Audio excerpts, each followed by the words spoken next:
Sir बहुत ही ज़्यादा है, बहुत ज़्यादा है।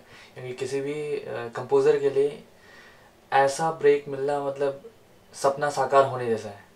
क्योंकि एक तो अक्षय सर हैं, इतने बड़े स्टार हैं, प्लस सब्जेक्ट भी अपने आप में डिफरेंट है। तो मैं बहुत ही ज़्यादा एक्साइटेड हूँ, मतलब मैं एक्सप्लेन नहीं कर सकता। अच्छा, जब ये गाना बनाया था हंस मत पगली प्यार हो जाएगा, हाँ जी। या फिर टाइटल सॉन्ग, तो टाइटल सॉन्ग को अक्षय को जब आपने गवाया जी तो मतलब गाना कैसे हुआ? मतलब गाने के लिए कितना टाइम लिया उन्होंने, और आपको कितनी मेहनत करनी पड़ी? ऑटो ट्यूनर लगाया, नहीं लगाया, क्या किया आपने? वो एक्चुअली मैं अर्ली मॉर्निंग आ जाते हैं, तो 7 बजे का हमारा स्टूडियो बुक था। फिर हमने स्टार्ट किया और आई थिंक आधे घंटे बाद हमने स्टार्ट कर लिया था। और 2 घंटे का सेशन चला था, तो 2 घंटे का सेशन जो है वो काफ़ी कम है उस गाने के हिसाब से, क्योंकि गाना अपने आप में मैराथन जैसा है। एक एक मुखड़ा है, 3 अंतरे हैं। तो उस गाने की जो रिक्वायरमेंट थी वो मेनली गायकी बेस्ड रिक्वायरमेंट बहुत ज़्यादा नहीं थी। जो रिक्वायरमेंट थी वो एनर्जी और मोर ऑफ एक्सप्रेशन वाली बात थी। It's kind of performing the song. और सर, क्योंकि अक्षय सर मूवी के मेन प्रोटोगोनिस्ट हैं, तो उनकी आवाज़ में आने से गाने का कुछ अलग ही फ्लेवर आ गया, कुछ अलग ही मैजिक सा हो गया। तो अच्छा, ओवरऑल बहुत अच्छा एक्सपीरियंस रहा हमारा। इस फिल्म में हंसमत पगली पहला गाना रिलीज हुआ था, और वो जी गाना आज सारे काउंटडाउन्स पर है। जी। बहुत अच्छा रिस्पांस आ रहा है, तो अपनी सफलता को देख के, रिस्पांस देख के पब्लिक का क्या क्या कहेंगे आप?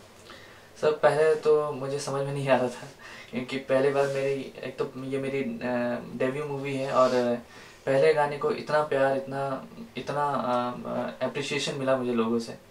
तो मतलब वो एक्सप्रेस नहीं कर सकता मैं, बहुत खुशी हुई मुझे, मतलब एक्सपेक्टेशंस से ज़्यादा मुझे अप्रिशिएशन मिला। जो सिंगर्स का चयन किया गया था आपकी फिल्म हाँ में, जी। जैसे आपने सुखविंदर से गाना गवाया है, आपने सोनू से किया है, श्रेया ने गाया है, और एक अक्षय जी ने गाया है, और होली शायद आपने गाई है, जो बैकग्राउंड वाली होली। बैकग्राउंड में आने वाला है वो, हाँ, वो मैंने और मेरे एक फ्रेंड है यूई करके। हम्म। वो प्रॉपर, वो डिफरेंट है, वो मतलब रेगुलर गाना नहीं है। तो आपको सुन के समझो, बैकग्राउंड के पर्पज से था मेनली, तो आप सुन के आप लोग शायद एंजॉय कर पाए। मेरी कोशिश ये रहेगी कि लोग कनेक्ट कर पाए, जो भी गांव का जो माहौल है वैसा हमने मंडली तो वाला कुछ किया। एज अ कंपोजर जब आपकी फिल्म आपको मिली, तो इस फिल्म के मिलने का प्रक्रिया कुछ बताइए कि किस तरह ये फिल्म आपको मिली एज अ म्यूजिक डायरेक्टर। मेरे जो जानकार हैं, मेरे मेंटर कह सकते हैं, मिस्टर मनोज राज, उनका मुझे सडनली कॉल आया, और शाम का वक्त था, और अक्टूबर 4 की बात है, 4 अक्टूबर की बात है। उन्होंने मुझे कॉल किया और इमिडिएटली आने को कहा एक दिए हुए पते पे। तो मैं जैसे हालत में था, मैं भागा भीगते भागते, जो भी रिक्शा उक्शा करके। तो वहाँ पे गया, मुझे वहाँ पे जाके पता चला एग्जैक्टली कि कौन सी मूवी है, क्या है। अक्षय सर की मूवी है, फिर ये स्वच्छ भारत अभियान से एफिलिएटेड है कुछ। तो फिर मुझे हल्का ब्रीफ दिया गया और मुझे स्क्रैच करने को दिया गया। तो मैंने, टाइटल ट्रैक था जो पहला मुझे मिला था, तो मैंने करके दिया। और मैं, क्योंकि ये मेरे लिए अब तक की सबसे बड़ी अपॉर्चुनिटी थी, तो मैं नहीं चाहता था कि हाथ से जाए मिस बिल्कुल हो। भी। तो मैंने अपने आप से प्रॉमिस की, कुछ भी हो जाए ये तो मुझे जाने नहीं देना है। फिर मैंने स्क्रैच बना के दिया, और फिर वो पसंद आ गया सबको। अच्छा, बखेड़ा गाने की कुछ बताइए कि कैसा क्या हुआ? एक्चुअली जब मैंने टाइटल ट्रैक किया तो आ, मुझे ज़्यादा कुछ कहा नहीं गया, लेकिन मुझे अंदाज़ा था कि शायद वो पसंद आ गया। हम्म। तो मुझे दूसरा गाना जो था वो बखेड़ा दिया गया। हम्म। तो बखेड़ा दिया गया, और फिर वो मुझे जो ऊपर से जो मुझे सुनने को आया हम्म। कि शायद नीरज सर ने कहा था कि ये दिस सॉन्ग विल वर्क, तो आप देखिए, उनको बोलिए कि अंतरा बना के दें। हम्म।